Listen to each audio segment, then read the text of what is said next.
Hey everyone, welcome to Nerds Talk. I'm Mike, And I'm Chris. and today we're reviewing the final episode of the final season of Clone Wars. That's right, that's season 7, episode 12, titled Victory and Death. And this culminates the last, I don't know how many years now, but definitely 7 seasons worth of Clone Wars, and what a doozy this last 4 episode arc was. Essentially a feature length movie. Yes.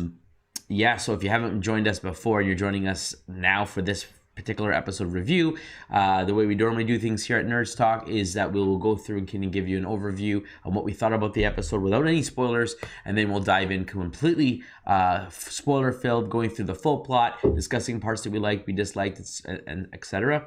So if you haven't watched the episode, watch it and then come back and watch this review at that point in time. Also, if you'd like to support our channel, we're always looking for more subscribers, so please subscribe. It doesn't cost you a penny. You can like our videos. You can drop a comment below. Let us know what your thoughts are. Constructive criticism is always welcome. And you can also drop us a line at nerdstalkinfo@gmail.com for any future episodic content you'd like us to cover for you. So with that, Chris, why don't we dive in spoiler-free? What did you think of the finale? Bittersweet. Bittersweet. Fantastic way to end it. I love what they did. This last arc was fantastic. One of the best in all of the Clone Wars. I mean, top 3 for sure for story arcs, I would say, out of the Clone Wars. Yeah. Very much enjoyed it. And little, as usual, lots of little Easter eggs here and there. And I like how they portrayed certain characters in the end here. Yeah, I completely agree with your sentiments there. Bittersweet is definitely the way to describe this. It's sad that it's ending. Kind of went through these emotions back when it got canon and they brought the lost episodes out, and they ended it with Yoda's arc, which was a phenomenal arc to end that on. That was one of the top 3 as well. That's yeah. why there's some good arcs in these Clone Wars, especially Absolutely. the later ones.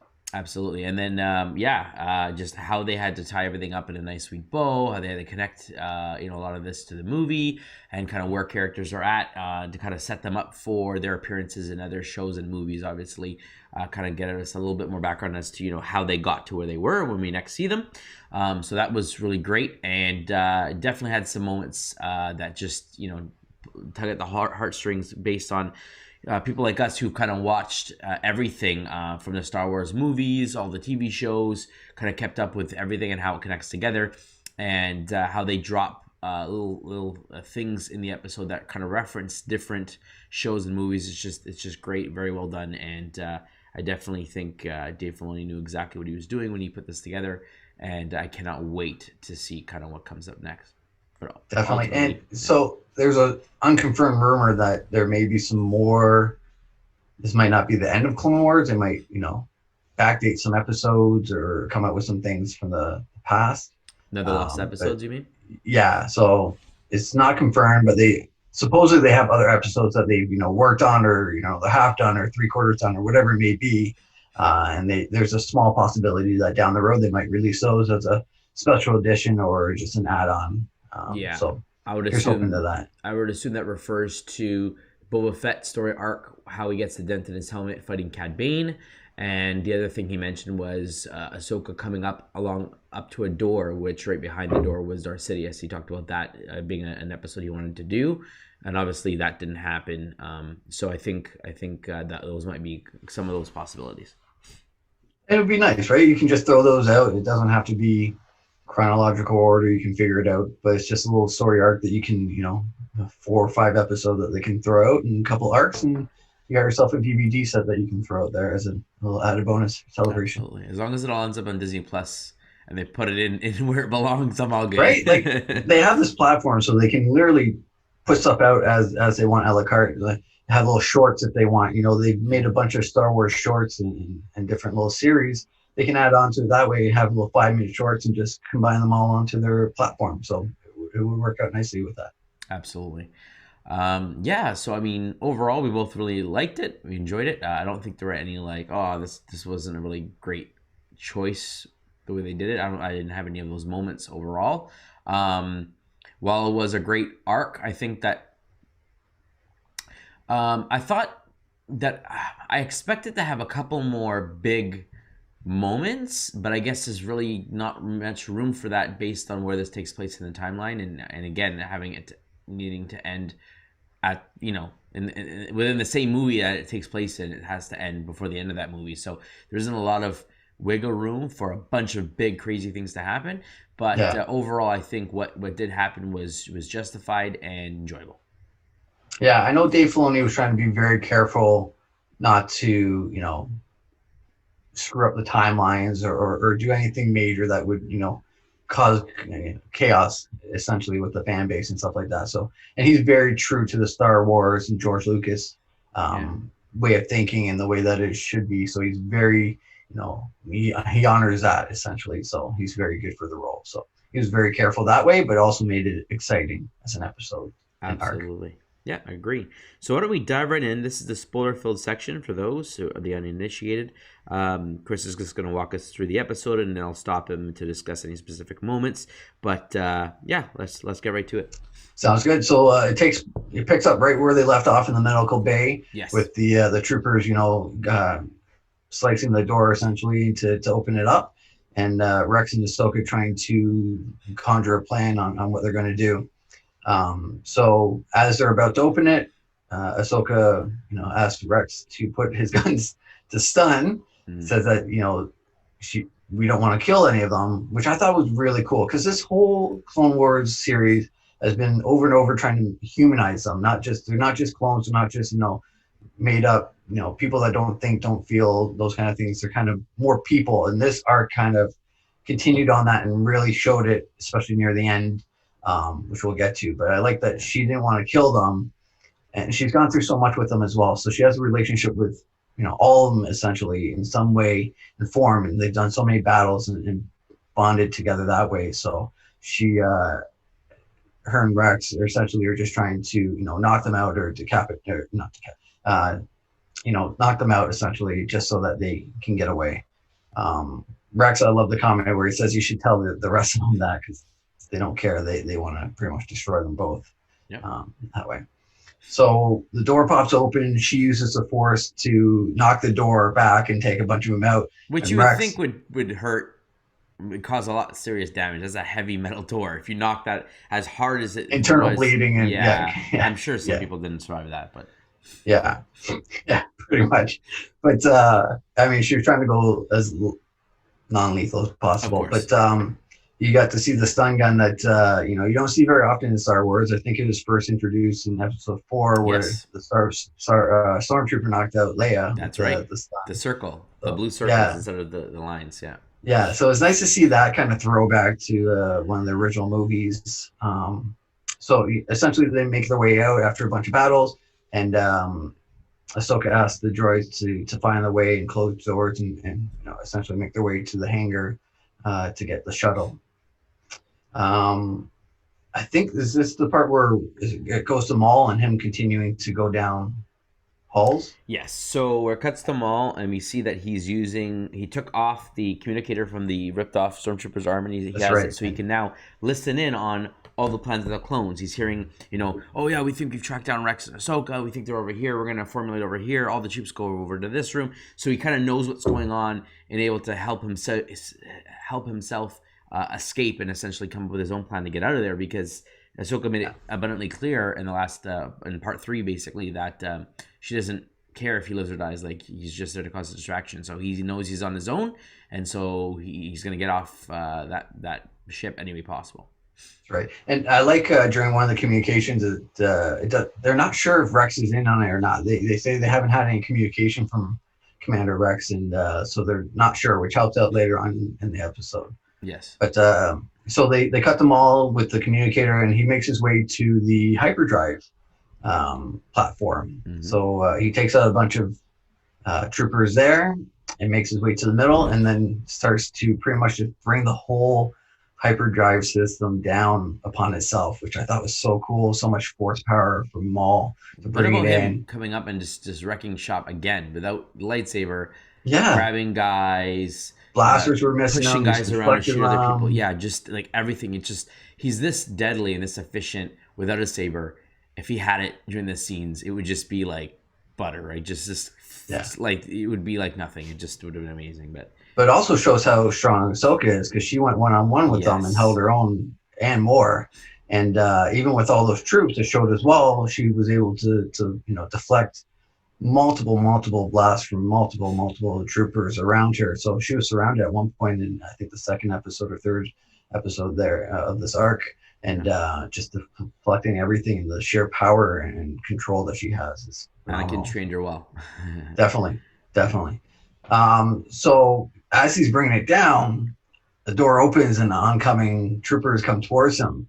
So you kind of see him look up from there. I was like, oh, is he going to stop with the hyperdrive system or is he going to take care of them? But no, he just continues and uses the rest of his force powers and brings the whole thing down on that bridge where they're coming. And, he's not afraid of taking out the troopers for sure. He's definitely the opposite of what Ahsoka is in that aspect. He has no I attachment mean, to them. none at all. He's always battled them, or he has no feelings for them. They're to him, he's just an obstacle in his way. So it's nice to see again his sheer power of the Force, and I really hope in future, some future projects dive more into Maul's story in between, now and when we see him later on. Yes, and I really hope that that is the case because the hope is that Disney won't leave a certain movie on a well, we're in the spoiler section now, so we can talk about Yeah, it. so like Solo 2, they should be making. Yeah, they should be making a solo sequel. The way it was planned is initially way back when it was planned as a trilogy, and then I think they decided, well, it's not going to be good enough for 3 movies, but they obviously ended it with the intention of at least making another one. For And sure. if you air it in theaters and that's the ending, you have to make a sequel. You can't leave it open like that. Yeah. That's just ridiculous, especially if you And own a even if big it's straight to license. Disney Plus or whatever it may be, Exactly. it doesn't have to go to theaters. It can No, be an exclusive show or movie or however they want to do it. but they need to More finish into it. the Crimson Dawn and Yeah. where he goes from here to Solo and then past Solo. What happens from there? Yep. It would be very interesting to see what happens. Yeah, I'm definitely all in for that. Yeah. So after that, it goes to the bridge where a bunch of clone commanders are starting to realize that the hyperdrive system's, being deactivated, Mhm. and they can't control it, and they're trying to stop. And essentially, they come out of hyperdrive, and there's a moon in front of them, and they've lost pretty much all control of the ship, so they're going to eventually crash land into this moon That's right. system in front of them. So it shows the panic a little bit from them and trying to realize what's going on. After this, I guess they go back to Ahsoka, and actually she goes into the bridge, knocks out the clones that are in the bridge, and pretty much does a system check to see what's going on. Why they're hyperspace, where it's a shuttle, and they're trying to figure out. So they're essentially their plan is grab a shuttle, hop out, and then get away that way. Yeah. So opens the hangar doors. Yes, and essentially it's a trap.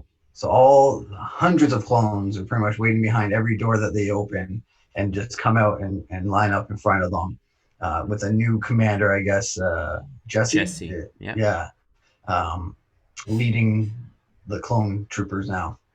And he says, they pretty much know the only way out for them is through this shuttle because they got rid of all the escape pods. Mm-hmm. And I laughed a little bit because Rex said, if they weren't trying to kill me, I'd be really proud because they're doing everything essentially to the T, and that what he commanded them before he turned back to the normal Rex. So it's kind of funny that they threw in a little bit of comedy that way.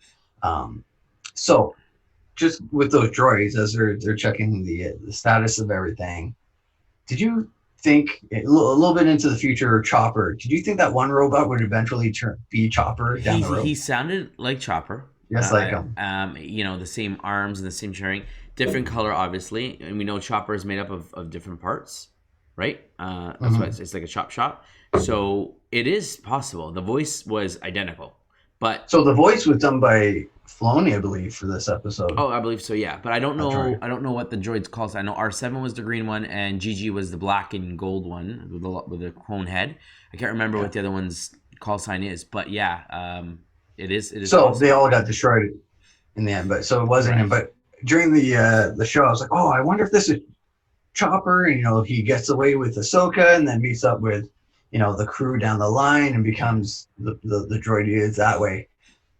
but we find out it's not. But I just wanted to throw that out and I see No, if no, it you, definitely if I had was the only this. one that thought that, Yeah. or if it, No, you no, it know, had it's, the same sound effects. I was like, oh, that sounds like Chopper. yeah, And yeah. So that was the first thing. I was like, oh, this would be awesome. A little throwback, a little backstory of how Chopper became. But nonetheless, it didn't happen. But it was nice to see the droids really working closely with the good side as opposed to the bad side, where they're just, pretty much, this is what you're made for. This is what you do. As you said last week, the light side always had more of a friendship and partnership with them, mhm. and considered them almost equals in some aspects, and partners that way. Excuse me. So, um, essentially, Ahsoka comes up with a plan. She says it's not the best, but it may work. But actually, I did pass something. So Rex was getting, kind of upset because he's like, Ahsoka pretty much says, I don't want to kill them. They're going to die. They're willing to die, but I'm not the one that's going to kill them.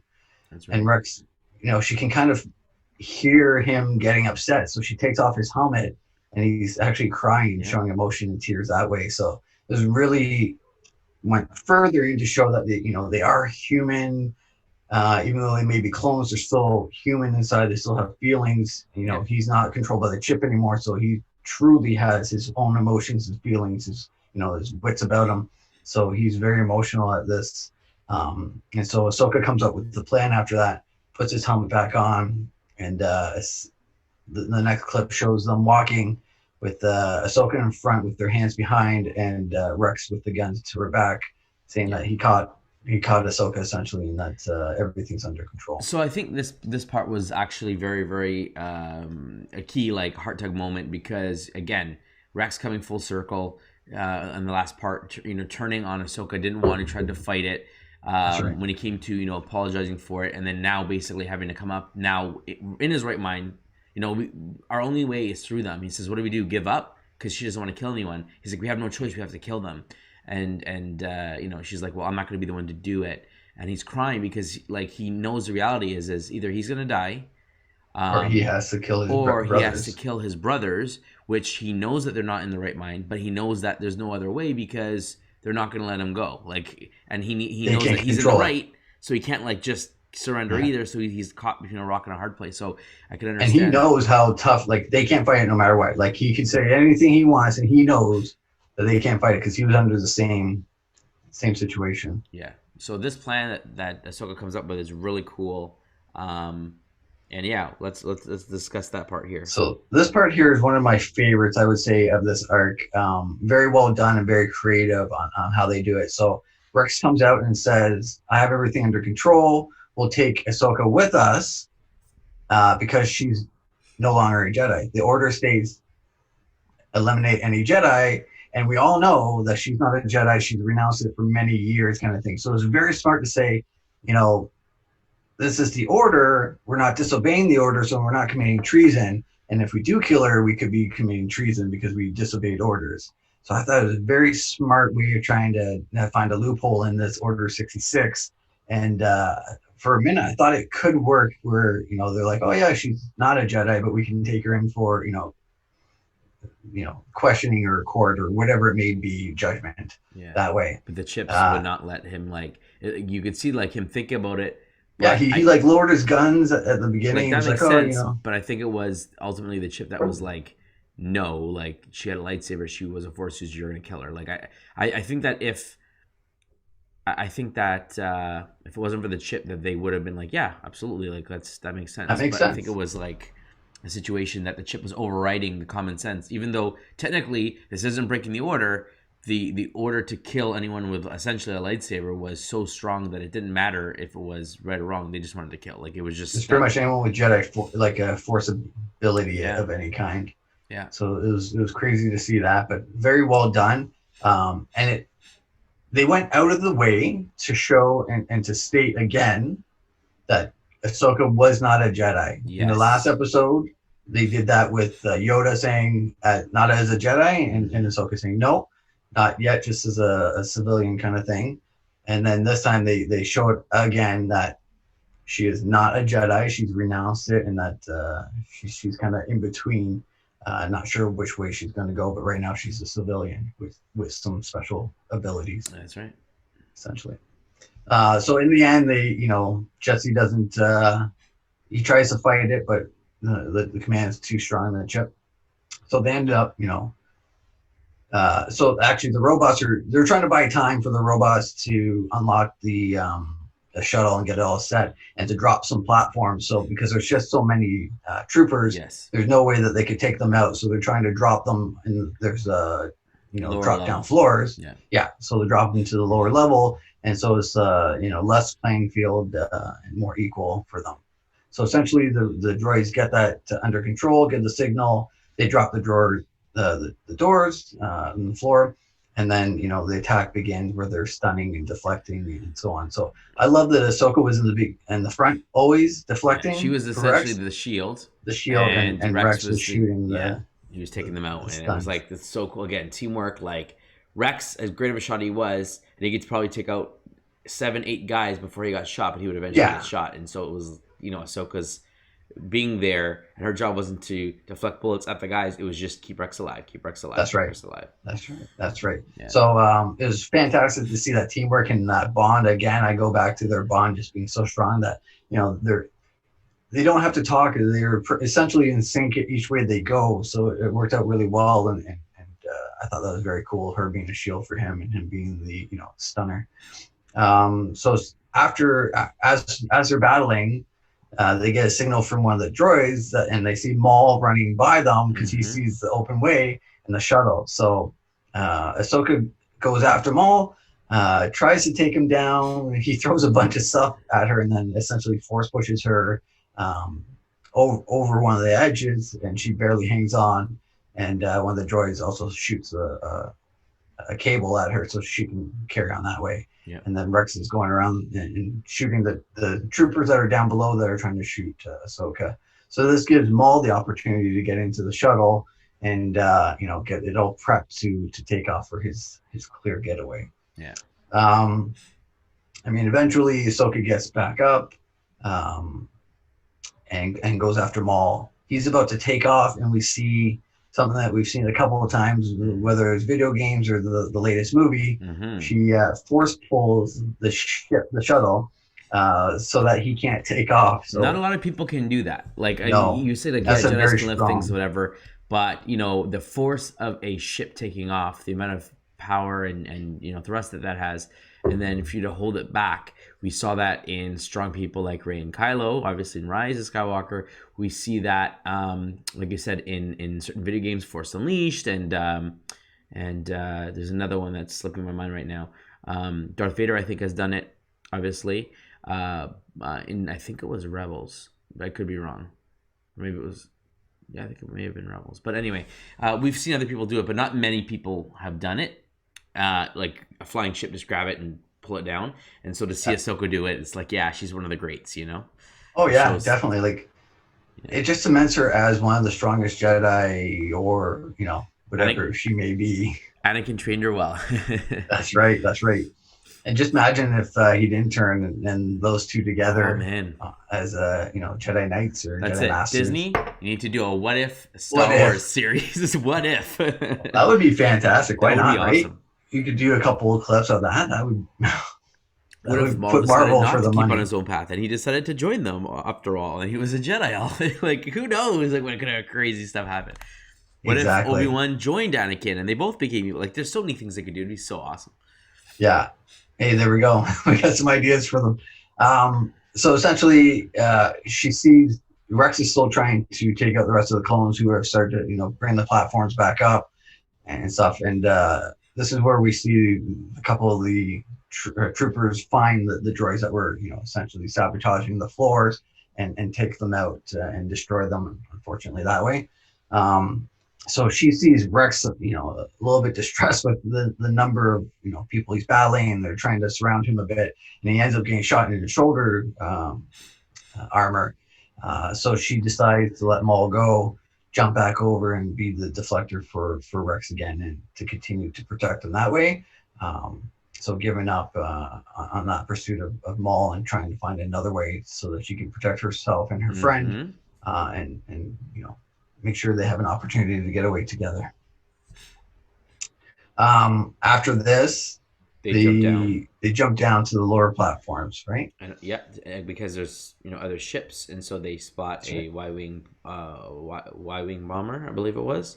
Yeah, there's Uh, a couple Y wings, and a bunch of them, I guess, are under maintenance. Rex as he's checking, right? that's right. And then all the clones that they push to the lower levels are there, so they all like are gonna go after them. And then luckily, their droids in the top floor raise them back up. So again, they're fighting less clones at a time, just constantly whittling down the numbers as they take them out. So they're doing it in waves as opposed to all at once.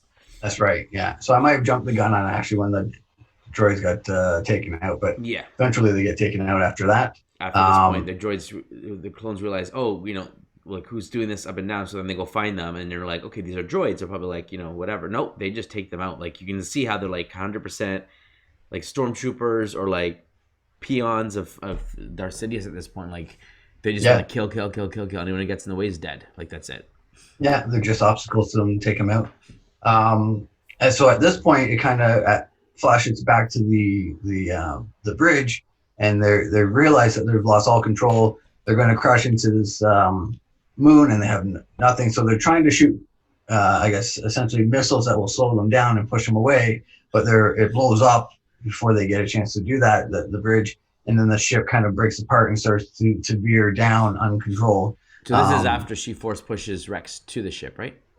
Oh yes, yeah. So he's starting to make his way around, and she just force pushes him over, and he's kind of caught by surprise, but grabs the front of it and makes his way into the cockpit and gets it primed to see if it can be at least flyable for a little bit. Mm-hmm. So after the explosion and then control, it goes to the side, and all the troopers as well as Ahsoka start to slide uncontrollably down to the left until she digs her two lightsabers in and stops herself. This is where Rex kind of signals her and says, "Let's go."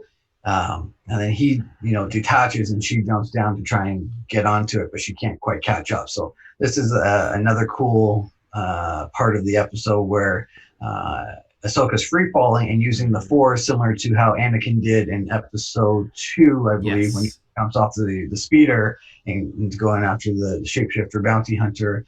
Mademoiselle, yeah. Yeah, her speeder. And then we also see this for those that have played Jedi Fallen Order.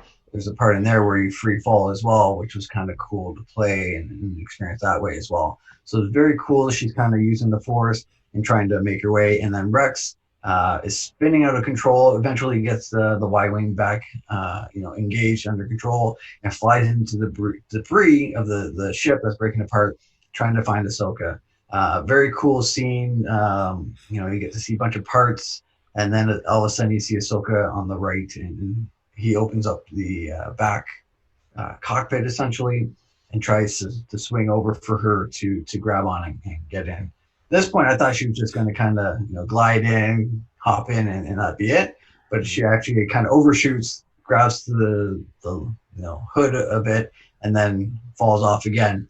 So the free fall continues. Rex is trying to find her again. She finds a piece of, engine, I think it is, and kind of jumps on that, climbs, and keeping eye contact with Rex. And then she jumps when he comes underneath. Again, she can't quite catch up to him for the free fall. And so they're both going down. The Force is knocking the ship Yeah. around. Yeah, so it's quite suspenseful, quite an entertaining scene. Eventually, she does catch up, puts herself in the cockpit, and he pulls away from the debris in the essentially ship that's going to crash into the moon. After this, they go. The scene goes back into very interesting and grim kind of. The ship is crash land. No one's really survived that. It's such a big impact. Yeah. And then the Y-wing in front of the wreck. And this is where they show Rex coming back with a shovel to attach, and he's got a backpack on and a bunch of supplies on his back. And then Ahsoka in her cape that we see in other series and episodes down the road. Very sage-like, very Gandalf, wizard-like. Definitely. So I thought that was very cool to see her like that. And essentially what they did was they buried all the bodies of the clones that they could find and put the stake down and put their helmets on top of it. Yeah. Kind of reminiscence to Mandalorian, where they have the helmets on the stakes, but this one's more as a homage and the sacrifice that those corn clones did for them Mm-hmm. essentially, and they knew that they couldn't control what they were doing, so they felt bad, and they had that strong bond with all those people. So it was very interesting to see row upon row upon row of graves with all these helmets on Yeah. stakes, and then Ahsoka standing there. This After this, she takes her lightsaber out and then drops it down on the ground, which I Mm-hmm. thought was very cool. Now, there's lots of theories. Mine is that Anakin gave this to her. She kind of knows and senses that he's no longer with the Jedi Order and the light side. He's turned. Things have happened, um, especially everything that's going on with Order 66 and the clones, and things aren't the same or normal what they should be.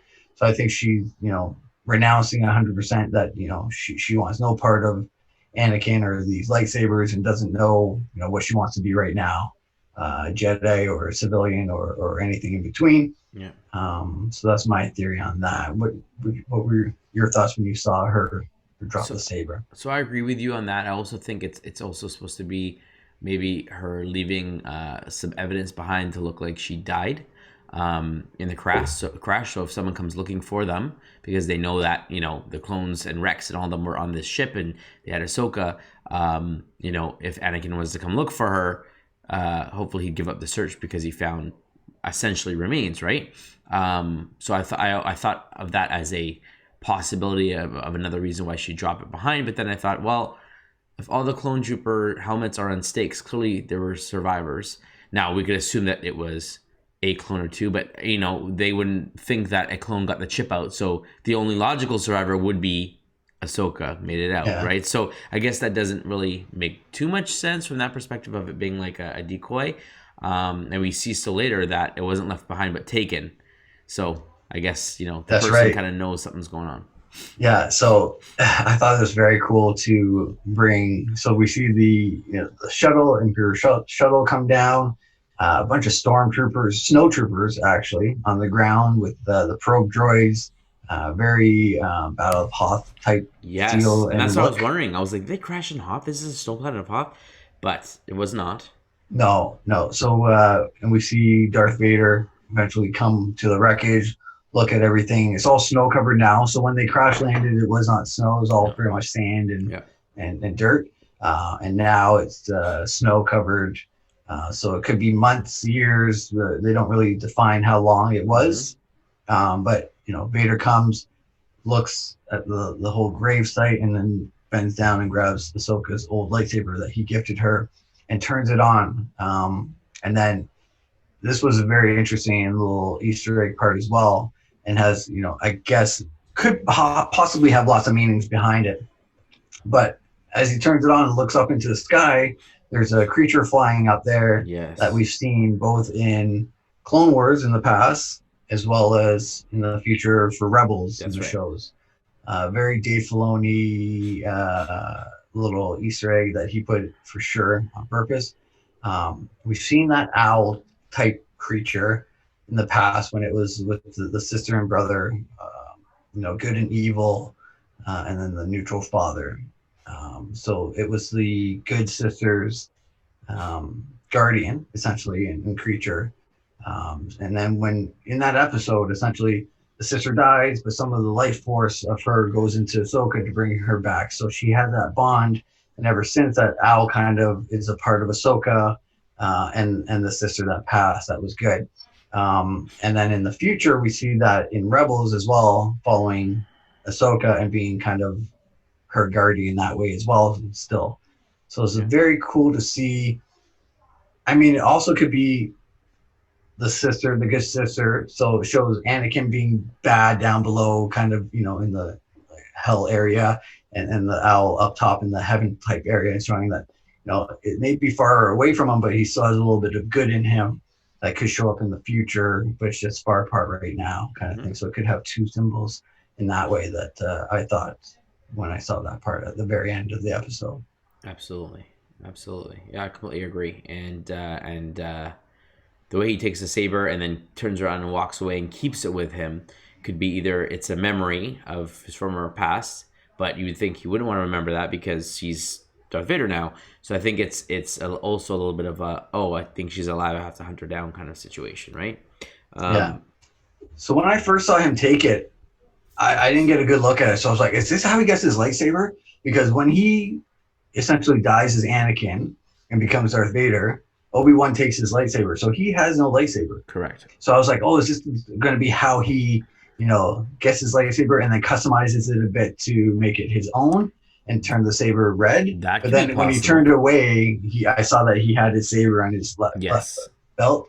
So I was like, oh, that would have been awesome if this is how he got his saber, because he gifted it to his Padawan, and now he's taking it back as his own, and this is how he turns it, evil, changes the crystal, changes it a little bit to modify, and then makes it his own. But I would have loved to, see, maybe it's in one of his backstory comics on how he gets his lightsaber, essentially, because his original one is taken by Obi-Wan after he's taken his legs and arm on Mustafar. So he's essentially left without a lightsaber until he gets one somehow. That's right. I thought that would have been cool too, to show that it was gifted to Ahsoka, originally Ahsoka, and then he turned it into his own and evil one. So, but nonetheless, that didn't happen. But that was my first thought when he picked up the lightsaber. And then we see him walk away in the reflection of the helmet. That's right, the clone and the helmet that with had Ahsoka's Ahsoka's pattern on it, because the clones had painted their masks to support her. So basically, it was almost as if Ahsoka was looking back. Yeah, I thought that was so cool to show that reflection and him walking away, and to even show Vader as this is how you saw Anakin as Anakin in the Clone Wars, and now you finally see him. He's confirmed in the Clone Wars as Episode 1 or 3, sorry, that he is Darth Vader at the same timeline. Yeah, absolutely. So I mean, that was it, and that was the end of the episode, and it was just like, wow. Series. So Ahsoka's out there, Rex is out there. We catch up with them obviously in the other show. So I wasn't sure if this was the planet that essentially Rex calls home.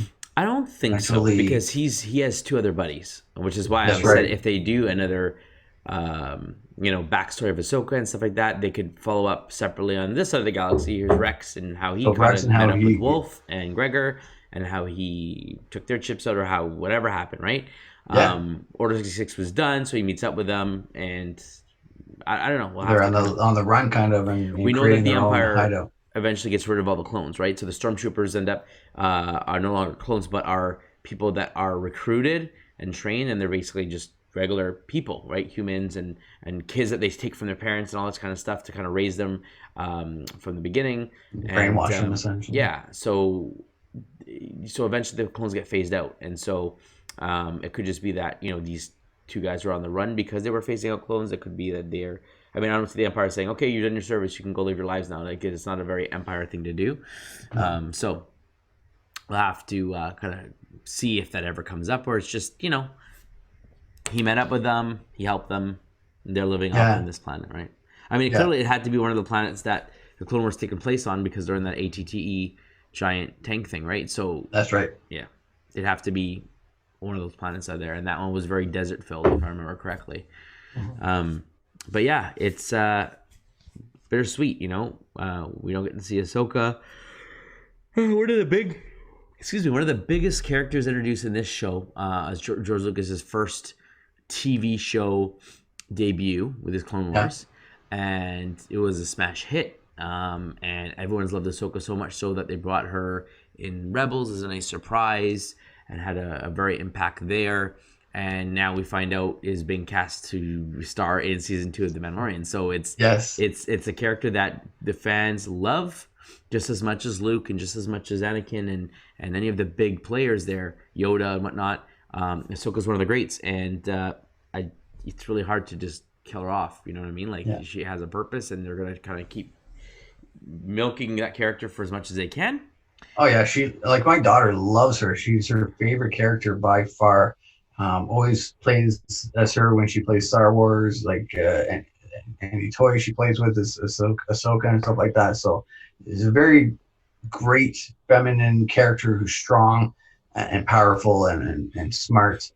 So it's great to see that, where it's just it's not just whatever she's very powerful and very, and very cool. Like the personality that's of right. Ahsoka. If you look at the other Togruta, alien is Shakti, who's very like calm, cool, collected, very wise, very like sage like.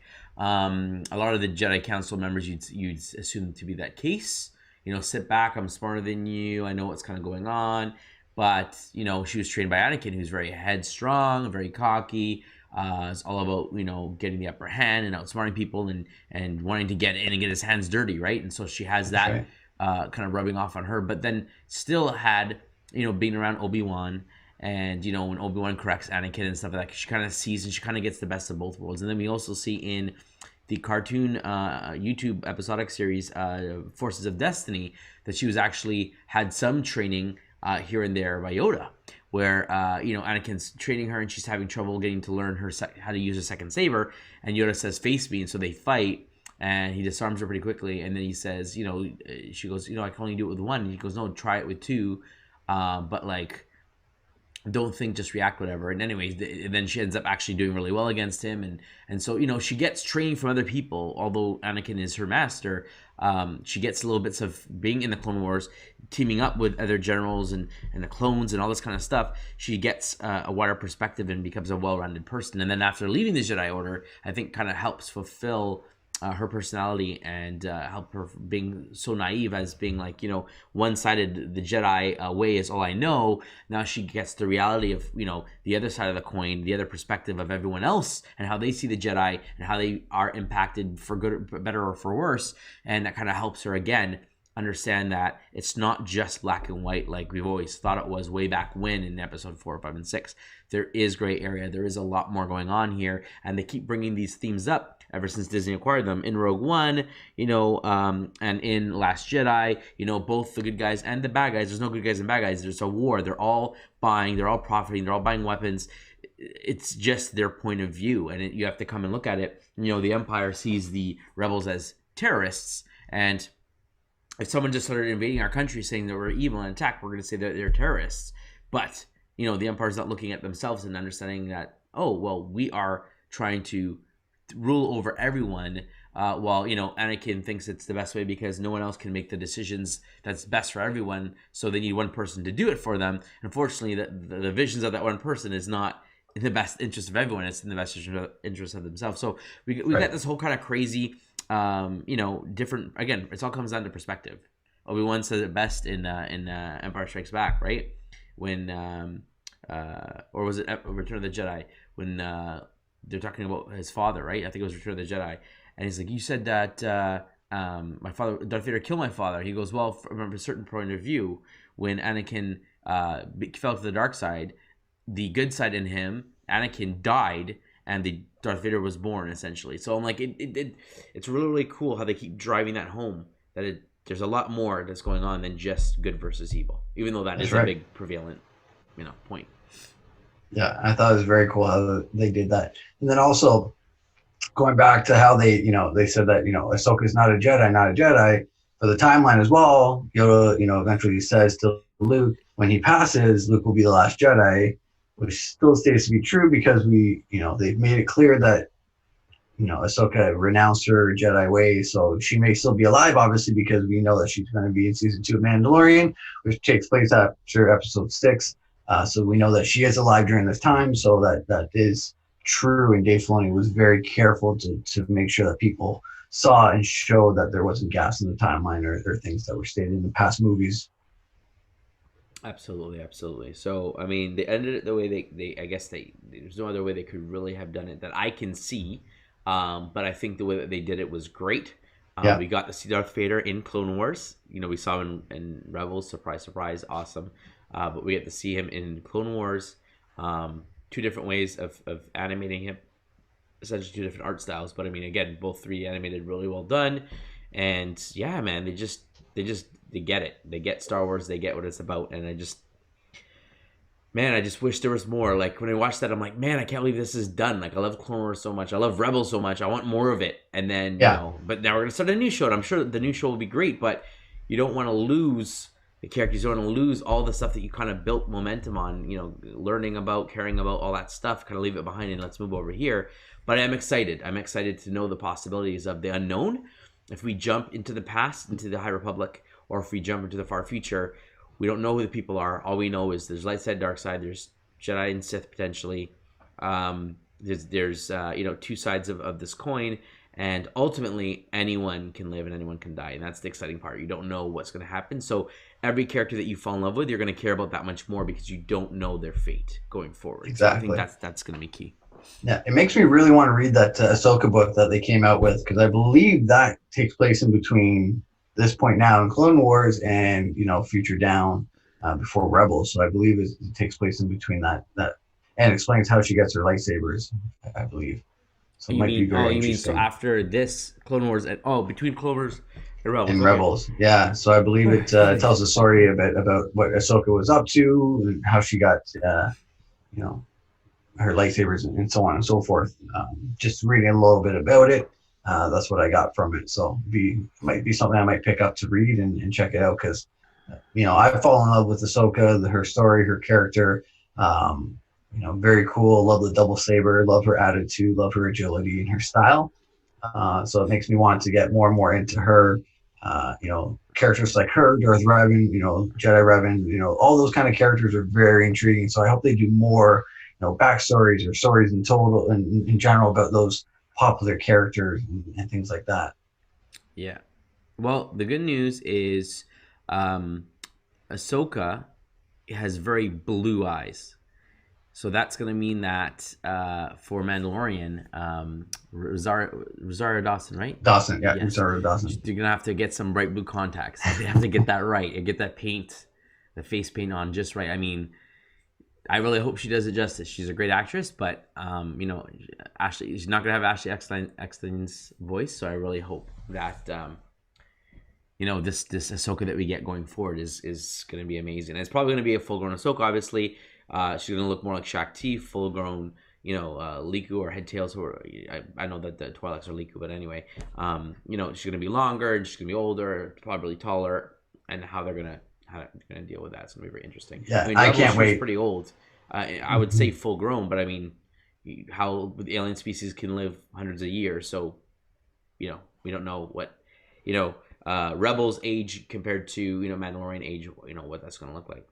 Yeah, I'm very excited to see that and see what kind of story they bring her into. If they talk about her past with the Mandalorians and her battles with everyone there, and partnerships with that and how they go. But very excited that they announced her as a character coming up in season 2. It makes me even more intrigued and looking forward to the second season of Mandalorian, whenever that may be. It'd be nice to have Disney and Lucasfilm and all those people kind of get together and share some timelines. I'm sure they're not 100% sure, but maybe some rough ideas on what they have. I know they did a couple announcements with some future directors and producers and stuff for upcoming projects down the line. But just to kind of give the fans an idea on what they're thinking and what their timelines and what's going on. Obviously, things will be pushed back, but we'll see how long and how fast they can catch up. Yeah, absolutely. So yeah, I mean that overall, that's our thoughts on this episode, this last arc, this series as a whole. Great piece of Star Wars content. Any Star Wars fan would be doing an injustice if they didn't watch the full season. Yes, Definitely. There are some filler episodes in Clone Wars. Yes, there are some arcs that just seem to drag on, unfortunately. This was their first foray into the television, Star Wars for TV. But it definitely picks up. Season 3 forward, it just is a completely different show. So I definitely recommend you get through it, but still watch the first couple seasons to kind of get your background on the characters and kind of where they come from. We get to see Ahsoka kind of grow up through this series, and then again, it kind of sets the stage for the next show, Rebels, which I think is a truly masterpiece. The cool things they introduce, characters that they introduce, and again, how they tie things together is just phenomenal. Chris, any final thoughts? No, I thought it was very well done. Great way of ending it. I love that they went into episode three. I thought that was very, very well done and very well thought, and gives more background. Love that they went into Order 66. I love to see how different aspects of that took place throughout the galaxy. So they're able to open that a little bit more. So very impressed with what they did. Yeah, very well done. Absolutely. So there you have it, fans. Those are our thoughts on the final episode and final season of Clone Wars. But let us know what your thoughts are. Drop a comment below. We'd love to hear from you.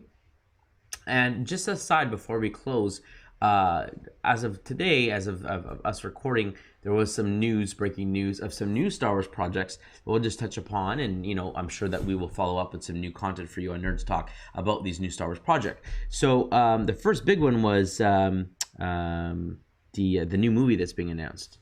Taika Waititi is going to direct the new movie. Yeah, Taika Waititi is there. He is going to be doing the new movie Untitled, and obviously there's no specific date announced at this point in time. But if I get the excerpt right here, it states who the writer is going to be. So where are we here? Okay, so Taika Waititi is going to direct and co-write the new Star Wars feature film for theatrical release, and Christy Wilson Cairns is going to co-write the screenplay with Waititi. So they're going to be working on that. In addition, Emmy nominee Leslie Headland is going to write, produce, and serve as the showrunner for the new Untitled Star Wars series for Disney+. So this is another TV show. We don't know if it's live action or going to be animated. I assume it's live action because I assume so. Yeah, I assume all the animated stuff's going to go through Dave Filoni's team. But yeah, a brand new series. This is in addition to, not instead of, the Rogue One prequel that's going to follow Cassian Andor's background, and obviously in addition to the Obi-Wan series that we're going to be getting. So we know that they're going to be coming out. So yeah, it's really, really exciting to know that we have 3 more TV shows to look forward to in addition to the Mandalorian. We know that Dave Filoni is working on a project. We assume that's another animated show, so that's the 4th show. And then we have a new movie that's been introduced, in addition to the 3 that are coming out starting as of December 2022. And every other year after that, we get the 3 movies. And then we don't know if Rian Johnson's trilogy has been canceled. They haven't said that officially. So there's that. So there's lots and lots of Star Wars to come, which is phenomenal. And we do know that the new set of films, not Taika Waititi's, but the other ones that were initially announced, are supposed to take place in the New Republic. Oh, the High Republic. High Republic, yeah. It'd be very interesting. Something totally new, a blank canvas, so they can just go wild on and have their own original ideas, which is promising, right? As long as they keep the trilogy in the same hands, the same ideas, the same creator, and go the same direction, I think it will go well. I just don't like, especially in the last trilogy where they kind of flip-flop with directors and stuff like that. I think it kind of took away from the trilogy. If they keep this one, with the same hands, I think it will go very well, especially with the freedom that they have compared to all the other films that have been created. Yeah. So it's a very, very exciting time for Star Wars fans. But let us know what you think. Are there any other projects that you're really excited for? Are you happy with the way that this particular show ended? Let us know in the comments below. And as always, friends, stay nerdy. Stay nerdy.